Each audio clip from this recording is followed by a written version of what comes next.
Those of you that are praying to marry a pastor, please, you need to pray carefully, because the lady I'm about to interview right now, she has a very sad story to share. This is her story. Hello everybody, my name is Victoria Yakire. I'm from Ekpoma, Edo State. I am based currently in Ekpoma, Edo State, and this is my story. I was married to a man, a general overseer, a pastor, and a prophet of a church, which I thought that would end in a happy marriage, but it changed my life forever. Now I cannot walk. I am crippled, I can't move, I can't do anything. This is my story. When we are outside, he shows me a lot of love. He'll be like, give a round of applause to my beautiful wife, telling me that he will kill me. He will tell people that Isiko said that killed me. He had numerous girls. They sexted in my presence. I will see videos of porn. Another thing that actually made me suspect was that this same lady, which is the women leader, there was a day she bought drug for him, which is called Viagra, and condom as well. What is a married man doing with a condom? And what is a married man doing with Viagra? And what discussion will you use to discuss with your women leader like that she will start buying Viagra for you? Oh my goodness, you said your husband started maltreating you 2 months after your wedding. How did it all start? He started maltreating me 7 weeks after our marriage. I never even knew that I was pregnant. That 7 weeks, God blessed me early. What happened was, we was watching a program called Big Brother Naija, and he did not like the program, and he told me that as a pastor's wife, I'm not supposed to watch the program. I told him that I watch the program at home, and I don't really take anything bad from it. I just do it for entertainment's sake. And he told me that it was bad. He has a very hot temper, and before you know it, he started warning me, telling me that if I ever watch it, it's going to break my phone and all that. So when I saw he was already getting violent, I kept quiet. But even by keeping quiet, he kept ranting for 30 minutes. And I like, what is going on? Because I said I'm not going to watch this Big Brother. And that gave him an excuse to hit me, saying I was talking back at him. Before I knew it, I was on the floor. He slapped me 3 times on my face, hit me, and I was on the floor, mashed me, told me that he's going to kill me. I should ask people, I should ask his siblings, that he does not take nonsense. Why will I be talking as he's talking and be asking him questions? That he will kill me. He would say that is my Siko said that will kill me. It was very surprising to me, because I never thought that a pastor would become abusive towards me, because that was actually my first experience. And again, because of that experience, I had a miscarriage. I landed in the hospital. I was bleeding badly. Even when I went to the hospital, the nurses knew that something has triggered it for my service being opened, and they asked me, and I did not tell them, because he had already warned me I should not tell anybody, or else he will kill me. So I had to keep quiet, and I did not cooperate. So they did an evacuation for me, and I removed the baby, and that actually hurt me a lot, and that I had to leave the house and go back to Ekpoma. It was after much begging. He told his brother about what he has done to me. I told his brother, and the brother called him and told me I shouldn't worry. So my ex-husband called me back and started apologizing to me. So I went back to him. Whenever we have an argument, he's always very abusive. Words like mumu, stupid, mugu, you don't have sense, you're very stupid. And when I ask him that, why do you keep using these words on me? These words are not supposed to be used on your wife. But he will say to me that he's using those words on me because it wants it to pain me. To the extent of saying you're a pig. You're a pig, you're a goat, you are this. And I'm like, you saw me in the church. And how am I a pig? You saw me in my parents' house. You did not meet me on the street. But all these things that we are doing, I never told anybody. I didn't told my parents or my siblings I was bearing. But people knew that something was going wrong because I was tolerating physically. When we are outside, he shows me a lot of love. He used to tell people in church, even on church, on Sundays and most services, he would be like, give a round of applause to my beautiful wife. She's my backbone. She's my this. she's my everything, and everyone will start clapping. Even if I say anything, nobody will believe, because they will say he does not have the face of an abuser. He's very calm, loving, and gentle. But whenever we are in closed doors, it's another ball game entirely. He can get angry for just about anything. If I place his cup here, he's hitting me. I say something, he wants to choke me, he wants to have every excuse to hit me. We met in the church actually, and I actually thought that being a pastor would be a very good criteria for marriage, because I grew up in a Christian home. I saw the way my dad treated my mom, the things he taught us about men loving, respecting their wife, women submitting and respecting their husband. So my dad is the calm-headed person. Even when there were other suitors at that time, I did not choose them. I chose my ex-husband, because since my dad is a pastor and has a good marriage, being a pastor will make him treat me well. We are going to fast, we are going to pray, we are going to do everything together spiritually, and I will grow. But I never knew that it was going to end so badly. I reported what he did to his younger brother, but at a point when the brother keeps calling him, he told me that if I ever report him to his younger brother again, he was going to kill me. And the first time that he told me that he's going to kill me again was when I was pregnant at 2 weeks, when he beat me, telling me that he will kill me, he will tell people that it's Siko said that killed me. Since then, I was almost in fears in my own home. Whenever he's coming, I'm afraid, I'm scared. Whenever he goes out, go to church, I have peace of mind. It was so traumatizing for me. Mentally, physically, I was reducing. I even look better now. But if you see the way that I left that marriage, it was horrible how I reduced and all. But now I'm getting better. Did you ever at some point imagine that getting married to a pastor will end this way? I never actually imagined that marrying a pastor will end up this way. I thought I would have a happy home. I saw the red flags, but I ignored it. I never even knew that he came out from an abusive home. I didn't really know much about the family background. Just being that pastor actually made it, okay for me. Looks can be deceiving. It was not actually like that to me when we were courting. What were some of the worst things he ever did to you or said to you that you can never forget? The hurtful thing that he ever said was him calling me names. He will always call me names. He will make me lie down on the floor begging me. He does not respect me at all. He does not see me as anything at all. Even when I tried to respect him, he thinks treating a woman as a wife is if the woman is doing everything for him, kneeling down for him, serving his food.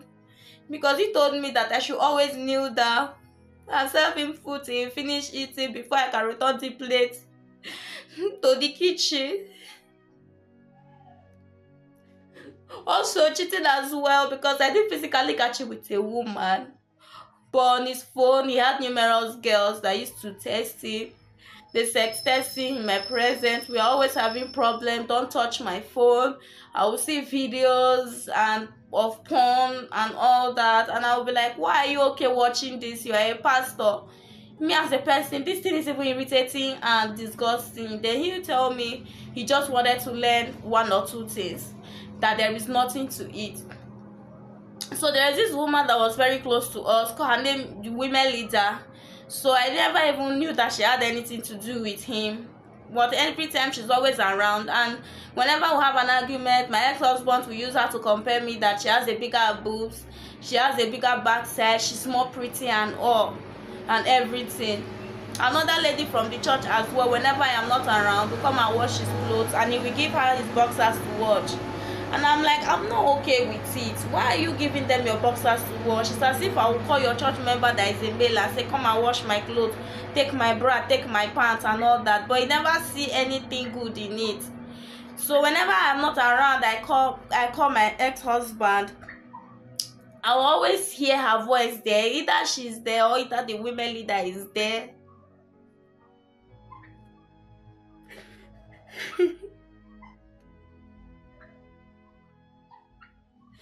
Another thing that actually made me suspect was that this same lady, which is the women leader, that was very close to us, I never even knew she had bad intentions. She will buy drug for him. There was a day she bought drug for him, which is called Viagra, and condom as well. What is a married man doing with a condom? And what is a married man doing with Viagra? Because I never use a condom. And what discussion will you use to discuss with your women leader like that, that she will start buying Viagra for you or anything? Those things were the things that I actually had to bear, coupled with the abuse and all that. Wow, you were pregnant and you lost the baby. How did this experience affect you mentally? I was so traumatized. When I lost the baby, it affected me. Even now, I've not forgotten. I'm still traumatized. I didn't lose one pregnancy. I lost 2 pregnancies with it. And when I became pregnant with my 3rd child, I had to leave there and give the excuse that my doctors in Ira Specialist Teaching Hospital in Ekpoma area that I should come to, for my, till I give birth, and I would just have to be coming to Warri to just visit. So I told him the excuse, I need to be in my parents' house till I give birth because of my health. I didn't force him to marry me before he married me. He knew about my health. I took him to the doctor. Doctor told him, my parents called him, told him, she's a sickle cell, not the chronic type, but can you marry? He said yes. Even his younger brother knew about it. I'm like, are you okay with it? She said yes. And she said yes, and he was okay with it. There was no force. I didn't force myself on him. There was no marriage on this seat. When I married him, he had nothing. But I said, okay, I will stay because I have a lot of handwork. I can actually support in the home. I can actually help him with some things. I can actually help with the marriage, and we're not going to lack, and all that we'll manage. I was ready to do anything for him. I was ready to go any extent just to make sure we are okay. I wasn't worried. Even when his younger brother gave him a car during the wedding, that was after we've married, like 6 months after. Even the car got spoiled because it was a second-hand car. It was not even working. He had to even sell it. He told me he had a car before, but I don't know how true it was because I never saw him with a car. I never saw a car before I married him. Never had a car. But still, I did not complain. But at the end of the day, it turned out to be a thorn in my flesh. But why did you stay even after the beating and everything continued? The reason why I stayed in the marriage was because he manipulated me psychologically and mentally, telling me that I have a responsibility. A marriage is supposed to be worked by the women. Nobody will believe me because he does not treat me like that outside.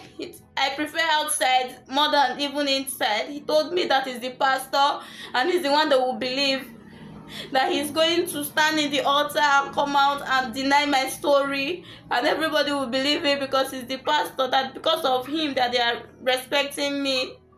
He will always blackmail me every time, manipulating me every turn of my head so that I will not leave him. And that was very crazy and traumatizing.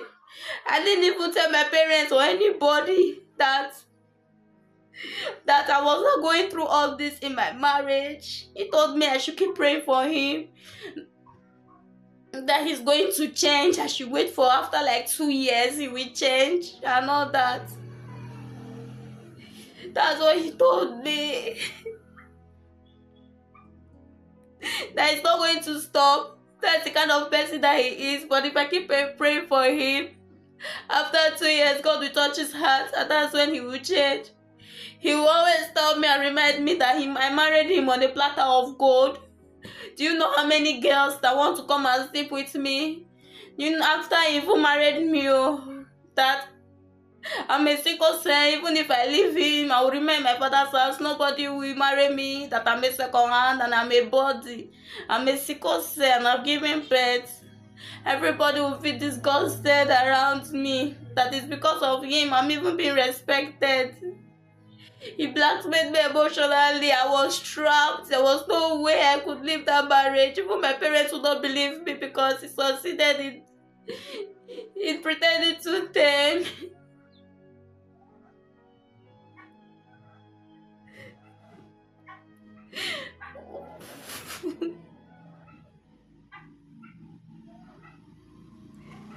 What actually got me so scared was when he told me that he was going to kill me. And if you tell people that Mexico said that killed me, I was very afraid. What was going through your mind when he told you he was going to kill you and tell everybody that it was sickle cell that killed you? I was scared. I will be very careful about everything where I put, cup, salt, things, so that because he threatens me with anything. Even that was submissive, and I asked him, let's talk, what's going on? What did I really do to you? What am I doing wrong? Everybody was suspecting because it was showing me I was getting dried. I was reducing. I was always sick. I was being rushed to the hospital. He was always giving me blood. And my dad was like, this was not how that's not your sickle cell is now. Even when you were single, you don't take blood all the time. You take blood at least once in a year or sometimes twice in 1 year as a whole. My results are epic. I studied French language and I have even traveled outside the country to work with foreign companies. I've gone to Cote d'Ivoire, I've gone to Benin Republic, and I've gone to Cameroon. If my sickle cell was that bad, will I be able to travel out? I did my NYSC in Asaba. If it was that bad, will I be able to go far? Even when he wants to cook, he will put pepper in the food. Whenever he knows that he doesn't want me to eat, he will put pepper in the food. Tell me that he wants to cook it so that I will not eat, because he knows I have ulcer. He knows I have ulcer. He will not allow me to eat the food just to punish me. He beats me so bad. Bruises on my arms. I have bruises inside my body that I cannot show at the moment. I have a lot of bruises. I don't know if you can see a lot of bruises like that. Even here at the lower part of my abdomen, I have bruises there as well. Every night I'll keep drinking Gary and granuts because our neighbor used to sell granuts. He will cook it like, just wait for stability. We'll buy Gary and granuts. We'll be eating Gary and granuts and all. So this guy never sent me to the market one day. Say, go to the market. Even to make my hair, he seizes my MTM card. It does not allow me to take my money. Anybody that sends me money, he takes it. I did not have anything on my own. Even pants, I don't owe this man that he buys me anything. I buy things around my neighborhood. I've never gone to the marriage. Still, I was not complaining. I was not even angry. I was triggered. The trauma, emotional, everything, hunger, the abuse. I had low self-esteem. I was so scared. Whenever he meets me, he will go to the market and buy me makeup that I should wear and cover my face. I will use foundation to cover my scars, cover my face, cover here, and that's what I will do. So that nobody will see me. I was always sad and quiet. Even if they had times, I just even tried to give out a smile in the marriage. But few of my neighbors knew that something was going on, and whenever we have quarrel, he shouts and screams. And when I go and buy something, someone will be telling me, I guess so una dey fight, so na new marriage just be. I don't say for marriage. If you not get who to talk to, come they tell me. But my family members, nobody was aware because of how they see him. They won't even believe me. So it was, and even the brother that I was having his younger brother, he actually told me that he was going to kill me. When I finally came back home, I came back home in a disguise of I want to, give birth here. I want to do my antenatal here. I can't stay in Warri because of my sickle cell. It's a specialist hospital that treats me right from time. So I stayed with my parents' house almost through the pregnancy. I was just going to Warri to visit. I was even supposed to go back to Warri with my ex-husband after our baby dedication. But 9 days after the baby naming ceremony, after I gave birth, he had a fight in his parents' house where his father and his mother was. That was 9 days after. And he told me that he's going to leave me, that nothing will happen, that I will suffer. He just wanted my baby to come outside so that as he will send me away. As I'm giving birth to his child, he will send me away.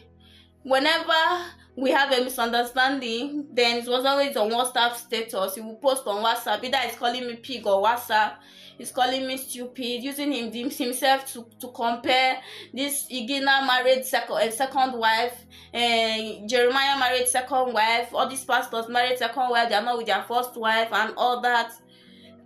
The reason why I didn't go back to Warri was he exposed himself. God helped me. We had a fight about baby food. He said that I am lying. I added money to the baby food. Even when I showed him the receipt, he didn't believe me because he bought it at a cheaper rate. So he came to the house. That was after I just gave birth to. And he wanted to beat me. That was the time that my parents knew. I was limping then because of the abuse. I could not walk well. My legs were swelling. My bones were already bad. I actually thought it's the people my baby was giving birth to with an infection too. So he wanted to beat me. My parents blocked him and they were like, what's going on?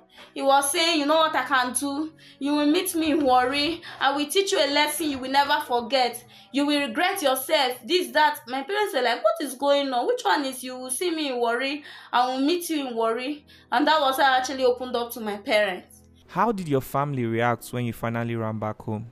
When I opened up to my parents was angry. My dad was in tears. They blamed me for not talking out on time. And why did I not talk? Why was I suffering? So my parents understood and they helped and supported me. Because they knew right from time since I got married, I was not happy. It was showing, I was thin, and always also blood. He will be calling them and say, send money. It was my parents that treated me throughout when I was in my husband's house, whenever I'm admitted in the hospital. So sorry. What is something you like other women to learn from the story? Please, do not ignore the red flag in a marriage. I did. I never knew that the marriage would be so bad. It was my fault.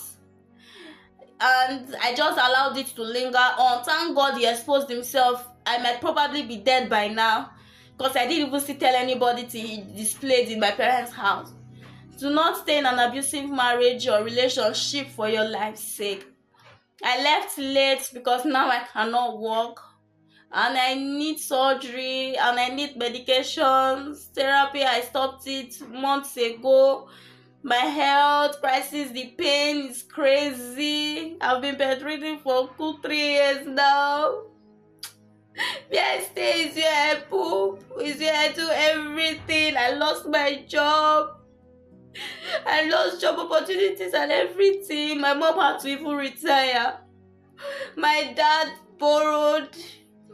And my baby is going to be 3 by August 2nd. Because that's the 3rd pregnancy I lost too with him. It's crazy taking care of myself and my baby. My parents have exhausted all money and everything. And it's there free, working free, okay, preaching and getting fat. We wanted to arrest him, but they begged. When he said he was going to take my baby from him, I had to go to civil defense. And that was when he started paying 20,000 naira. But till now, he does not even increase the money. It's not enough. He has not paid 1 day for her hospital bills when she's sick. Nothing. Because they are wearing welfare in Ekpoma. I'm a graduate. I studied French. I've gone out and back. But now I'm in one place. I need help. I need financial help. I don't want to stay here. Say I'm not going to work with my leg again because I really want to work again. This thing has affected my life. Please, people should help me. I'm in so much pain. My medication, my drugs, my alcohol is crazy. It's crazy. A lot of women are actually dead because of abusive men. Don't say let me bear like I did or what people will say. And parents, please support your children. You don't know what they are going through. If my parents did not support me, I would have been dead by now because I attempted suicide twice. I've been depressed, lost everything.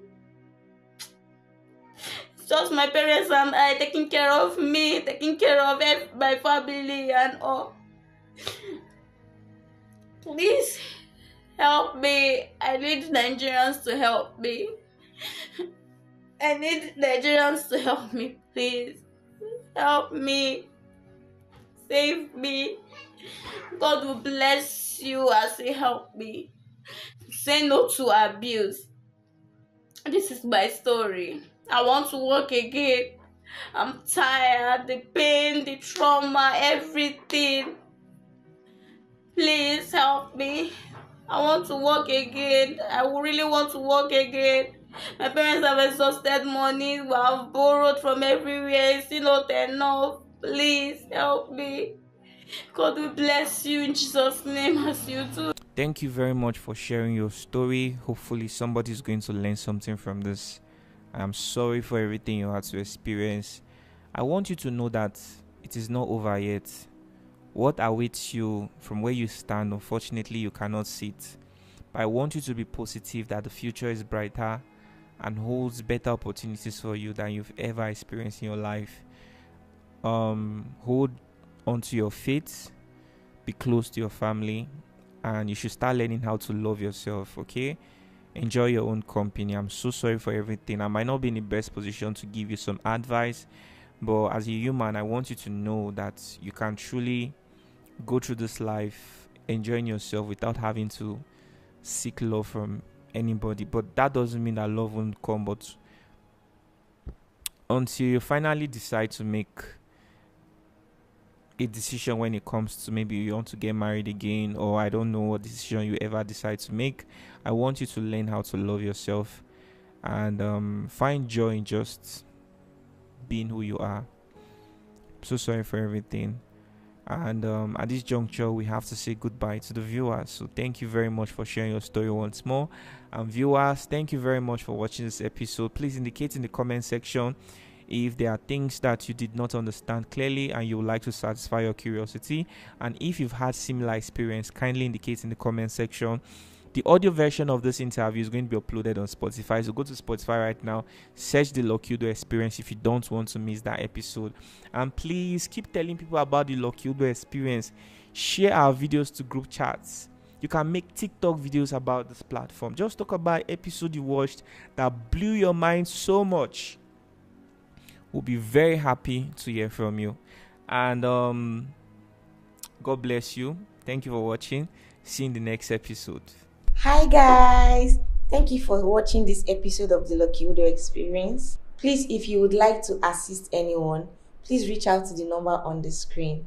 We are the follow-up team of the Lock-Udo studio, and I am Bright. I'm David.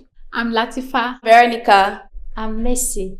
Our job as the follow-up team is to make sure that everyone shares their story and not left unattended. My colleague will walk you through on how the follow-up team was created. Let me walk you through the history of why we created the follow-up team. Over the years, we discovered that people reach out to our guests pretending to help them, while the sole aim is to take advantage of them. Because of this, we stopped putting out our guest phone number online to protect them from these predators. We are seeing some situations where people receive support and do not use the money for what it's meant for. They stop replying to our messages and stop giving updates, leaving people that support wondering what happened.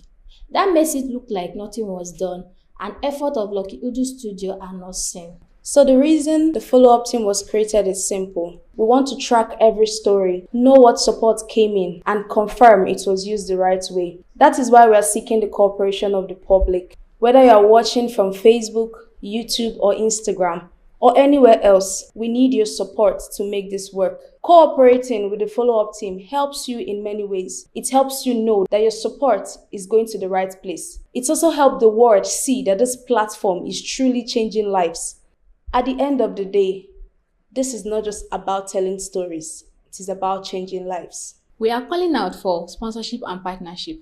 Every day we interview different kinds of people with all kinds of stories. Among are those who need help with school, health, therapists, sponsors, justice, legal support, business training, or even someone just to talk to.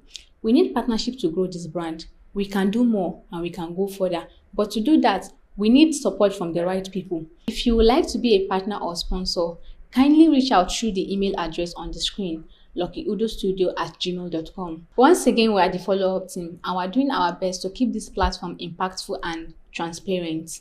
Thank you for watching and thank you for being part of the Lucky Udo experience. Bye.